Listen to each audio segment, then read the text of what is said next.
વિદ્યાર્થી મિત્રો, આપણે કાલે એક ફર્સ્ટ લેક્ચર જોયું તેમાં ઇન્ટ્રોડક્શન ભાગ જોયું હતું કે અલિંગી અને લિંગી પ્રજનન બે પ્રકારના હોય છે અને અલિંગી પ્રજનનની કેટલીક પદ્ધતિઓ જોઈ. અત્યારે થોડુંક આપણે એનું એનિમેટેડ પાર્ટ જોઈએ છીએ વિડીયોની મદદથી. હવે ધ્યાન રાખો, બે પ્રકારની પ્રજનન પદ્ધતિ છે. અહીંયા છે અલિંગી પ્રજનન પદ્ધતિ અને લિંગી. આ સેક્સ્યુઅલ એટલે લિંગી પ્રજનન પદ્ધતિ, આ અલિંગી પ્રજનન પદ્ધતિ છે. હવે જોજો ખાસ, લિંગી પ્રજનન પદ્ધતિમાં કેવી રીતે જોવા મળે છે કે આ નરજન્યુ છે એ માદાજન્યુ સાથે જોડાય છે અને યુગ્મનદનું નિર્માણ કરે છે અને એમાંથી નવા સજીવનું નિર્માણ થાય છે.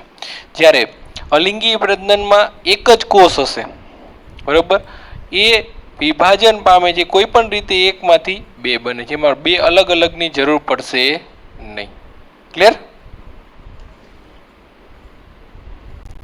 એમાંની કેટલીક પદ્ધતિઓ જે આપણે ગઈકાલે જોઈ ગયા એને અમુક એનિમેશન ભાગ જોઈ. આ બાઇનરી ફિશન એટલે દ્વિભાજન અમીબામાં કેવી રીતે થાય છે. જો એકમાંથી બે ટુકડા બની જશે અને બંને ટુકડાઓ છે એ નવા અમીબા તરીકે જીવે છે.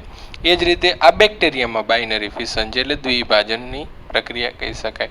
આ ઈસ્ટમાં કલિકા સર્જન છે. જો આ ઈસ્ટની અંદર આ જે ભાગ છે એ કલિકાનું નિર્માણ થાય છે.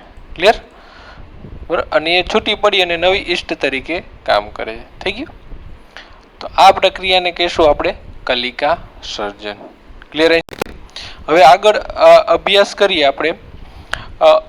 લાસ્ટ લેક્ચરની અંદર આપણે બીજાણુ નિર્માણ સુધી જોયું હતું કે કઈ રીતે અમીબા છે, આ અમીબાની બીજી પદ્ધતિ દ્વિભાજન સિવાયની, કે જ્યારે પ્રતિકૂળ સંજોગો આવે ત્યારે પોતાના ખોટા પગને પાછા ખેંચી લે છે, પોતાની આસપાસ ત્રિસ્તરીય આવરણ કે કોષ્ટનો સ્ત્રાવ કરે છે. આ કોષ્ટનની પ્રક્રિયા થાય. જ્યારે અનુકૂળ પરિસ્થિતિ આવી જશે ત્યારે કોષ્ટન પામેલ અમીબા બહુવિભાજન પામી અને સૂક્ષ્મ અમીબા અથવા તો કુટપાદીય બીજાણુનું નિર્માણ કરે છે. કોષ્ટનની દિવાલ તૂટે છે, આ બીજાણુ આસપાસના માધ્યમમાં મુક્ત થશે અને આગળ જઈ અને નવા અમીબા તરીકે વૃદ્ધિ પામે છે. આ બીજાણુ નિર્માણની પ્રક્રિયા છે.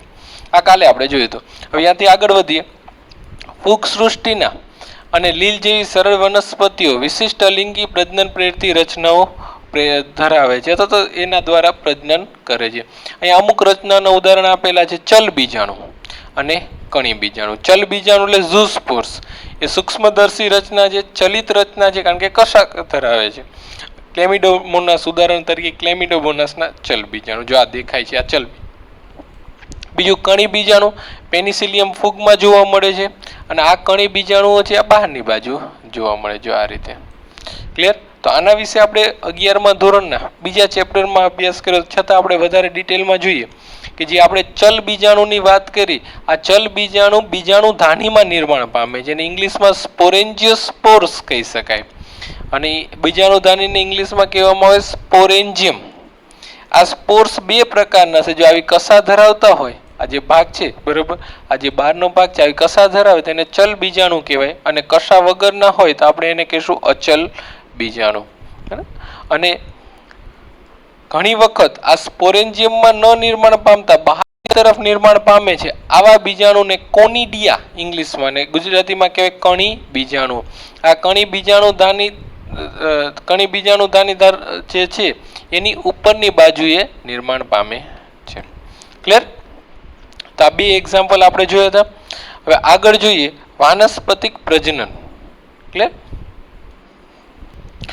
વાનસ્પતિક પ્રજનન હવે જોઈએ. વાનસ્પતિક પ્રજનન કોને કહેવામાં આવે છે? સામાન્ય રીતે પ્રાણીઓ અને સરળ સજીવોમાં અલિંગી શબ્દ આપણે સ્પષ્ટ રીતે વાપરીએ છીએ, જ્યારે વિકસિત વનસ્પતિઓમાં આપણે વાનસ્પતિક પ્રજનન શબ્દ વાપરીએ છીએ.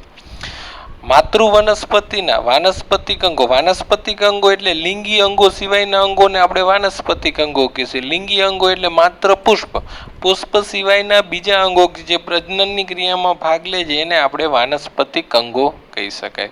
ખ્યાલ આવ્યો? ફરીથી, વનસ્પતિનો લિંગી અંગ પુષ્પ છે અને પુષ્પ સિવાયના બીજા જે અંગો પ્રજનનની ક્રિયામાં ભાગ લે છે એને આપણે કહીશું વાનસ્પતિક અંગો.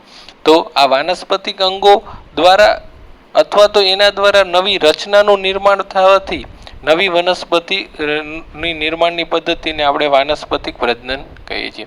આવી રચનાને વાનસ્પતિક પ્રસર્જકો કહે છે.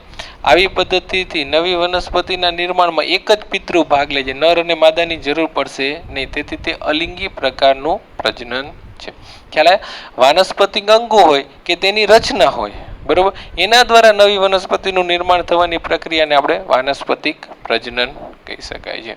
અને આ રચનાને આપણે વાનસ્પતિક પ્રસર્જકો કહેશું. તો અહીં આપણે વાનસ્પતિક પ્રસર્જકોના ઉદાહરણ જોવાના છે. સૌથી પહેલું ઉદાહરણ છે ભૂસ્તારી. ભૂસ્તારી એ પ્રકાંડની કક્ષમાંથી સર્જાતી એક સમક્ષિતિજ શાખા છે. આ દાખલા તરીકે પ્રકાંડ છે. પ્રકાંડની કક્ષમાંથી આ રીતે જમીનને સમાંતર સર્જાતી શાખા છે. જો આ જમીનનો ભાગ હોય, અહીં સુધી જમીન છે, તો આ જમીનને સમક્ષિતિજ સર્જાતી આ જે શાખા નિર્માણ પામે છે આને આપણે કહેશું ભૂસ્તારી. અને જે જગ્યાએ જમીનના સંપર્કમાં આવશે જે ગાંઠવાળો ભાગ, ત્યાંથી નવી વનસ્પતિનું નિર્માણ થશે. ફરીથી ત્યાંથી આગળ વધશે, જમીનના સંપર્કમાં આવશે, ત્યાંથી નવી વનસ્પતિનું નિર્માણ થાય છે. આ સારામાં સારું એક્ઝામ્પલ આપણે ઘાસમાં જોઈ શકાય છે. ક્લિયર? બીજું છે અધોભૂસ્તારી. હજુ આ ભૂસ્તારીનું એક એક્ઝામ્પલ જોઈ લે. આ જે છે આ ભૂસ્તારી છે. જો આપણે મેં આગળ વાત કરી આ રીતે જ્યાં સંપર્કમાં આવશે ત્યાંથી નવો છોડનું નિર્માણ કરે છે. બીજું એક્ઝામ્પલ છે અધોભૂસ્તારી. અધોભૂસ્તારી શું છે? પ્રકાંડની કક્ષમાંથી સર્જાતી ભૂગર્ભીય સમક્ષિતિજ શાખા છે. આ બહારની તરફ, આ અંદરની તરફ, અને તેની ગાંઠ પરથી નવા છોડનું સર્જન થાય છે. ઉદાહરણ તરીકે ફુદીનો. તો અહીં આપણે આકૃતિમાં જોઈજો, અહીંથી જે સર્જાતી શાખા છે જમીનની નીચે હશે, જે ગાંઠ સંપર્કમાં આવશે ત્યાંથી નવો છોડ નિર્માણ પામે છે. આ જમીનની નીચે જ રહેશે, બરાબર, અને આ છે જમીનની ઉપર રહેશે. આ બંને ડિફરન્સ છે, ભૂસ્તારી અને અધોભૂસ્તારી. ક્લિયર?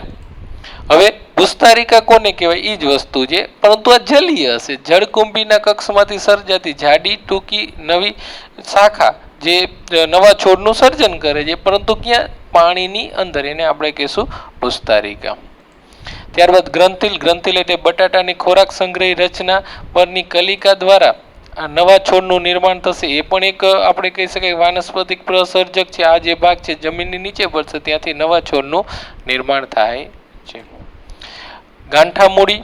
ગાંઠામૂળી એટલે કે કેળ અને આદુની ગાંઠામૂળી. આદુ જે આપણે જોઈએ છીએ, જો આકૃતિમાં જો આ જે ભાગ છે આ ગાંઠામૂળી છે. આ પણ એક વાનસ્પતિક પ્રસર્જક તરીકેની ભૂમિકા ભજવે છે. તે પણ નવા છોડનું સર્જન કરવાની ક્ષમતા ધરાવે છે. એ સિવાય પ્રકલિકા. પ્રકલિકા એટલે શું? રામબાણમાં ખોરાક સંગ્રહિત પુષ્પીય કલિકા. આ પુષ્પીય કલિકા નવા છોડનું નિર્માણ કરી શકે છે. આ રહીએ, આ જે ભાગ છે આને આપણે કહેશું પ્રકલિકા. ક્લિયર?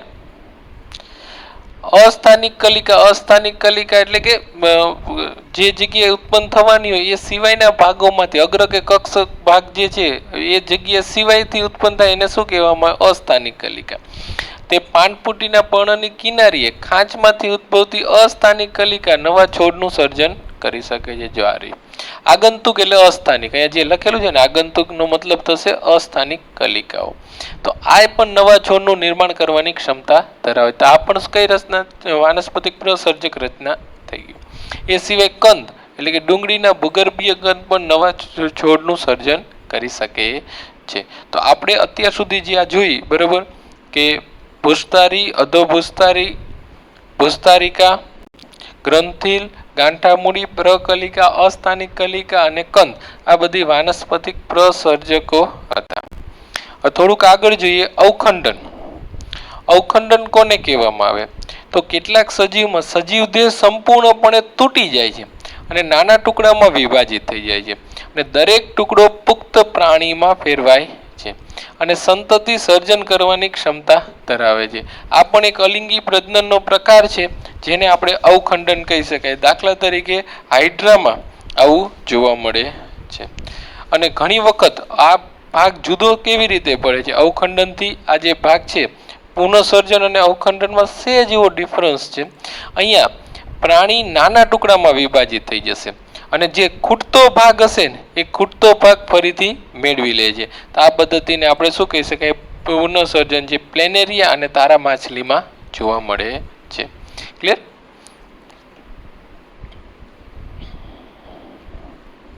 હવે જે સરળ કક્ષાનું આયોજન ધરાવતા સજીવો જેવા કે લીલ અને ફૂગમાં અલિંગી પ્રજનનની પદ્ધતિ સર્વસામાન્ય પદ્ધતિ છે. પણ ઘણીવાર આપણને પ્રશ્ન થાય કે આપણે 11મા ધોરણના બીજા ચેપ્ટરમાં ભણી ગયા કે લીલ અને ફૂગ લિંગી પ્રજનન કરે છે. શા માટે? તો એનું કારણ છે કે જ્યારે પ્રતિકૂળ પરિસ્થિતિ સર્જાય એટલે તેઓ લિંગી પ્રજનન દર્શાવે છે. અનુકૂળ પરિસ્થિતિમાં અલિંગી પ્રજનન દર્શાવે છે, પ્રતિકૂળ પરિસ્થિતિમાં લિંગી પ્રજનન દર્શાવે છે. શા માટે? તો કે પ્રતિકૂળ પરિસ્થિતિમાં જીવિત રહેવા માટે લિંગી પ્રજનન તેને સક્ષમ બનાવે છે. શા માટે સક્ષમ બનાવે છે? તો લિંગી પ્રજનન દ્વારા ઉત્પન્ન થયેલા સજીવ જનનિક રીતે અલગ પડે છે અને જનનિક ભિન્નતા સર્જાશે તો જ એ પ્રતિકૂળ પરિસ્થિતિમાં જીવન ટકાવી રાખે છે. જો સેમ ટુ સેમ જે જીનેટિક ક્લોન્સ એટલે અલિંગી પ્રજનન દ્વારા નવી સંતતિ સર્જન કરશે તો પ્રતિકૂળ પરિસ્થિતિમાં ટકી શકશે નહીં, કારણ કે પ્રતિકૂળ પરિસ્થિતિમાં ટકવા માટે એને કઈ ચેન્જની જરૂર પડે છે. તો એ ચેન્જ કોના દ્વારા આવે છે? લિંગી પ્રજનન દ્વારા આવે છે. ક્લિયર? ઉચ્ચ કક્ષાની વનસ્પતિઓ દ્વારા અલિંગી તેમજ લિંગી પ્રજનન દર્શાવવામાં આવે છે, જ્યારે બીજી બાજુ મોટા ભાગના પ્રાણીઓ માત્ર લિંગી પ્રજનન દર્શાવે છે, એટલે કે એમાં લિંગી પ્રજનન જ જોવા મળે છે. ક્લિયર? હવે જે આપણે અલિંગી પ્રજનનની પદ્ધતિનો અભ્યાસ કરેલો છે એની એક એનિમેશન થોડુંક જોઈ લેજો. આ પેનિસિલિયમ છે એની કણી બીજાણુ કેવી રીતે આગળ વધે જો છે. કોનિડિયા એટલે કણી બીજાણુ એમાંથી છૂટવું પડશે અને નવા છોડ તરીકે. આ હાઇડ્રા છે, એની બાહ્ય કલિકા કેવી રીતે નિર્માણ પામે જો છે, અને ત્યાંથી છૂટવું પડશે અને નવા સજીવ તરીકે આગળ વધે છે. આ વાદળીની અંદર અંતઃકલિકા છે, શરીરની અંદર નિર્માણ પામે છે અને ત્યારબાદ ત્યાંથી છૂટી પડી જશે અને નવા વાદળી તરીકે જીવન વિકસાવે